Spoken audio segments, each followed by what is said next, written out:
Matthew 1. This is a record of the ancestors of Jesus, the Messiah, a descendant of David and of Abraham. Abraham was the father of Isaac. Isaac was the father of Jacob. Jacob was the father of Judah and his brothers. Judah was the father of Perez and Zerah, whose mother was Tamar. Perez was the father of Hezron. Hezron was the father of Ram. Ram was the father of Amminadab. Amminadab was the father of Nahshon. Nahshon was the father of Salmon. Salmon was the father of Boaz, whose mother was Rahab. Boaz was the father of Obed, whose mother was Ruth. Obed was the father of Jesse. Jesse was the father of King David.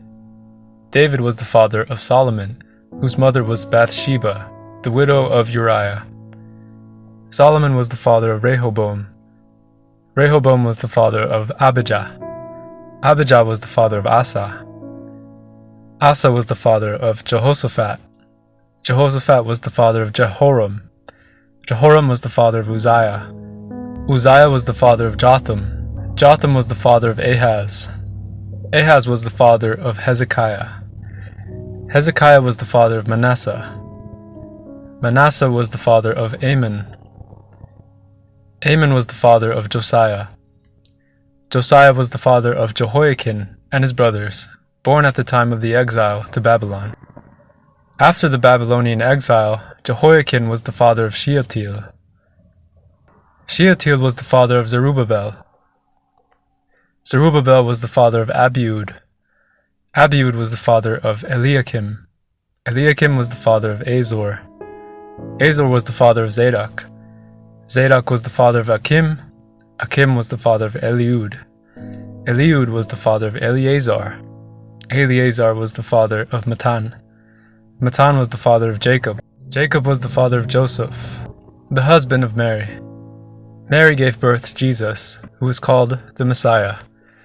All those listed above include 14 generations, from Abraham to David, 14 from David to the Babylonian exile, and 14 from the Babylonian exile to the Messiah. This is how Jesus the Messiah was born. His mother Mary engaged to be married to Joseph. But before the marriage took place, while she was still a virgin, she became pregnant through the power of the Holy Spirit. Joseph, her fiancé, was a good man and did not want to disgrace her publicly, so he decided to break the engagement quietly. As he considered this, an angel of the Lord appeared to him in a dream. "Joseph, son of David," the angel said, "do not be afraid to take Mary as your wife, for the child within her was conceived by the Holy Spirit. And she will have a son, and you are to name him Jesus, for he will save his people from their sins." All this occurred to fulfill the Lord's message through his prophet. "Look, the virgin will conceive a child. She will give birth to a son, and they will call him Emmanuel, which means God is with us." When Joseph woke up, he did as the angel of the Lord commanded him, and he took Mary as his wife. But he did not have sexual relations with her until her son was born, and Joseph named him Jesus.